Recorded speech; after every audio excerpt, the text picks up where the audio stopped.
ప్రముఖ music director Oscar విజేత AR Rahman 30 ఏళ్ల వైవాహిక బంధానికి ముగింపు పలికారు. కొన్ని వ్యక్తిగత కారణాల వల్ల ఈ దంపతులు విడాకులు తీసుకుంటున్నట్టు తెలుస్తోంది. అయితే ఊహించని విధంగా రెహమాన్ విడాకులు ప్రకటించిన కొద్ది గంటల వ్యవధిలోనే ఆయన మ్యూజిక్ అసిస్టెంట్ మోహిని సైతం తన భర్తకు విడాకులు ఇచ్చి సపరేట్ అయినట్టు తెలిపింది. ఇక ఈ విషయాన్ని తెలుపుతూ తన సోషల్ మీడియా వేదికగా ఓ పోస్ట్ సైతం షేర్ చేసింది. మార్క్ ఇంకా నేను సపరేట్ అవ్వడానికి నిర్ణయించుకున్నాం. మా ఫ్రెండ్స్ ఇంకా ఫ్యామిలీ అందరి ఇష్టపూర్వకంగా ఈ నిర్ణయం తీసుకున్నాం. ఇద్దరి అంగీకారంతో సపరేట్ అయినప్పటికీ పలు ప్రాజెక్ట్స్ కి మేము ఇద్దరం కలిసి పనిచేస్తున్నాం అని ఆమె ఆ పోస్ట్ లో పేర్కొన్నారు. ఇక మోహిని డే రెహమాన్ దగ్గర మ్యూజిక్ అసిస్టెంట్ గా వర్క్ చేస్తున్నారు.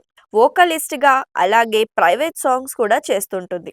అయితే రెహమాన్ విడాకులు ఇచ్చిన వేళ తన అసిస్టెంట్ సైతం విడాకులు ప్రకటించడంతో ఈ విషయం నెట్టింట పెద్ద దుమారమే రేపుతోంది.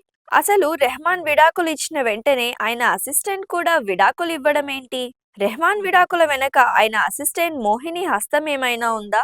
ఆమె వల్లనే రెహమాన్ విడాకులు తీసుకున్నారా అన్న కోణంలో చాలా మంది నెటిజన్స్ కమెంట్స్ చేస్తున్నారు. ఒకేసారి వీళ్ళిద్దరు విడాకులు ఎందుకు తీసుకున్నారనేది తెలియాల్సి ఉంది.